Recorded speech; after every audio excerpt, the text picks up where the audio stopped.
नमस्कार, स्वागत है आप सबका न्यूज वेव्स में। मैं राजन अरोड़ा और आज हम एक बार फिर आए हैं वार्ड नंबर 14 में।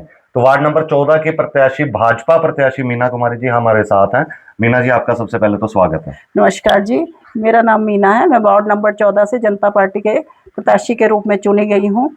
मैडम, आप इतने दिनों से जैसे प्रचार प्रचार कर रहे हैं, हाँ अब जी। चुनाव की घड़ी बिल्कुल नजदीक आ हाँ गई है। जी। कल से चुनाव प्रचार भी बंद हो जाएगा। हाँ जी। तो इतने दिनों से आप प्रचार कर रहे हैं, तो जनता का वार्ड नंबर, आपके वार्ड से 14 नंबर वार्ड से आपको कितना समर्थन मिल रहा है, कितना प्यार मिल रहा है मेरे जनता? को वार्ड से बहुत अच्छा प्यार मिल रहा है। सब बोल रहे हैं कि चेंज होना चाहिए इसमें। जी, अगर आप आते हैं, चेंज भी बदलाव आता है, तो आप वार्ड नंबर 14 के विकास के लिए क्या क्या कार्य हैं जो आप प्रमुखता से करेंगे? जैसे कि यहाँ देखो, पे सबसे वैसे बड़ी समस्या हमने सीवरेज की देखी हाँ है। जी, वैसे तो बहुत सारे कार्य हैं, पर हाँ, सीवरेज का बहुत बड़ा मुद्दा है, क्योंकि जगह जगह आपको पता है सीवरेज बह रही है। सबसे पहले इसको सुचारू रूप से मैं करना चाहूंगी कि एक प्रॉपर ढंग से किया जाए। एक मैम, जैसे कि कूड़े की समस्या है, चाहे पानी की समस्या है, सीवरेज की समस्या है, ये पूरे शहर की समस्या है और हर वार्ड के मुद्दे भी हैं। ये आपके लिए भी है। बट आप इन सब से हट के कुछ ऐसा कार्य करेंगे वार्ड में कि वार्ड नंबर 14 का एक अलग ही दिखे? देखो जी, आजकल सारे काम ऑनलाइन हो रहे हैं, तो हम भी पूरी कोशिश कर रहे हैं कि किसी को भी अगर कोई सर्टिफिकेट बनाना है, कोई भी किसी तरह का भी दस्तावेज चाहिए हो, वो उनको ऑनलाइन जल्दी से मिले, ताकि उन्हें ये इंतजार ना करना पड़े कि हम ये कल करेंगे या परसों करेंगे। तो मीना जी के साथ आज हमारे साथ राजू जी भी हैं, इनके हस्बैंड हैं। तो सर, आप एक पत्रकारिता के क्षेत्र से भी जुड़े हैं, आपकी नज़र में शायद समस्याएं ज़्यादा रहती हैं। जी। तो आप उसको कैसे सोल्व कराना है, कैसे आप उनमें मैडम का मतलब कंधे से कंधा मिलाकर चलेंगे और आप उसमें अपना कितना सहयोग रखेंगे? जी, नमस्कार। पहले मैं आपका सभी का धन्यवाद करता हूं और भारतीय जनता पार्टी का, जिन्होंने कि मीना जी को टिकट दे करके ये सम्मान दिया है कि आप वार्ड में जाएं और लोगों की समस्याएं सुनें और जीत कर आएं और उसको बाद में समस्याओं को पूरा करें। तो इसके लिए मैं दोबारा से भारतीय जनता पार्टी का धन्यवाद करूंगा। ऐसा है कि वार्ड में बहुत सारी दिक्कतें हैं। अभी आपको पता ही है, जो पूर्व पार्षद हैं वो 13 साल से यहाँ पर अपना कार्य कर रहे हैं। पहले वो नॉमिनेट रहे 3 साल, उसके बाद उनके माता जी श्रीमती सुलक्षणा जी रहीं, उसके बाद वो खुद भी पार्षद रहे और अब फिर से उन्होंने अपनी माता जी को चुनाव लड़ाने का निर्णय लिया है।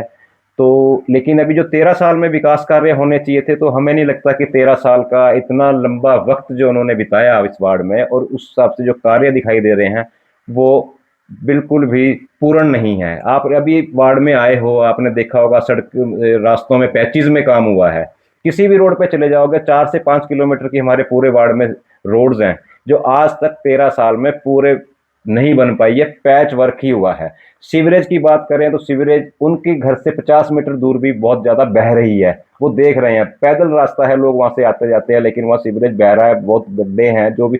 लेकिन सीवरेज का हम चाह रहे हैं कि हमें हमारे आदरणीय सांसद जी भी यहाँ पर आए, अपना सुरेश कश्यप जी, आदरणीय भाजपा हिमाचल अध्यक्ष आदरणीय डॉक्टर राजीव बिंदल जी भी आए। उन्होंने भी यहाँ पर देखा कि नहीं, यहाँ पर बहुत ज़्यादा प्रॉब्लम्स है। उन्होंने भी यहाँ पर मीटिंग्स ली हैं और उन्होंने जनता को विश्वास दिलाया कि आप मीना जी को जिताकर भेजिए। हम सेंट्रल गवर्नमेंट से जो है नगर निगम के लिए, इस बार नगर निगम भाजपा की बनने वाली है और सरकार प्रदेश में हिमाचल में भाजपा आने वाली है, तो हम सेंट्रल गवर्नमेंट से भी हम स्पेशली वार्ड नंबर 14 के लिए सीवरेज प्लांट के लिए एक अतिरिक्त धन की उपलब्धता जो है वो करवाएंगे। और जो भी हमारे पानी के मुद्दे, एक हमारा यहाँ पर टैंक की बहुत जरूरत है, जिसको एक टैंक बने और एक हमारे यहाँ पर बुजुर्गों के लिए जो यहाँ से हमारी एचआरटीसी की वैन आती थी, वो कभी आती है कभी नहीं आती है। वो फेज 1 में ही आती थी। फेज 2 के लोगों की भी वो मांग है कि वो हमारे यहाँ भी चलाई जाए। तो हमारी ये बहुत कोशिश रहेगी कि फेज 2 में अलग चले और फेज 1 में अलग चले और वो डेली चले। एक जब बुजुर्ग यहाँ से सीढ़ियाँ चढ़ के या कमल ऑर्चर्ड से जब वापस आते हैं, तो वहाँ पर कोई बेंचेज वगैरह नहीं है। एक टॉप में एक जगह बेंचेज लगे जहाँ टंकी तोड़ी गई थी पानी की, उसके अलावा नीचे कमल ऑर्चर्ड 250 सीढ़ी चढ़ के आते, तो बीच में कोई रेस्ट करने के लिए बुजुर्गों के लिए कोई भी ऐसा स्थान नहीं है जहाँ पर छोटा मोटा कोई बेंच लग सके। वो भी हम कोशिश करेंगे। बाकी हमारी जनता से, एक वार्ड के सभी परिवारों से अनुरोध है कि मीना जी को इस बार भारी मतों से अपना आशीर्वाद दें और ये जीत कर आए। हम तन मन धन से सेवा करेंगे और वार्ड को एक आदर्श वार्ड बनाने की 101% पूरी कोशिश करेंगे। सिर्फ 5 साल, 13 साल वर्सेस 5 साल। तो मीना जी, आप क्या अपील करना चाहेंगे अपने वार्ड की जनता से? मैं भी जनता से यही अपील करती हूँ कि मुझे ज़्यादा से ज़्यादा समर्थन दे, ताकि मुझे सेवा करने का मौका मिले और मैं उनकी तन मन धन से सेवा कर सकूँ। न्यूज़ वेव्स के साथ जुड़ने के लिए आपका बहुत बहुत धन्यवाद, शुक्रिया। और न्यूज़ वेव्स परिवार की ओर से आपको बहुत बहुत शुभकामनाएं। धन्यवाद। Thank you. कुछ ज्वेलरी सिर्फ पहनी नहीं जाती, वो आने वाली पीढ़ियों की पहचान होती है। लेगेसी का मतलब सिर्फ साल नहीं होते, वो रिश्ते होते हैं जो वक्त के साथ और गहरे होते जाते हैं। वर्मा ज्वेलर्स का नाम सिर्फ एक ब्रांड नहीं, एक परंपरा है।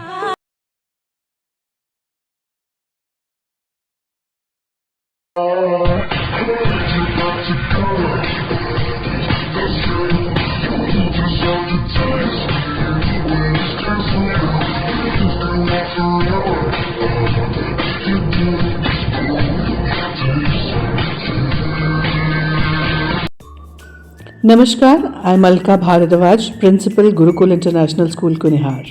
At Gurukul, we offer NEP-oriented modern education for the holistic development of your child.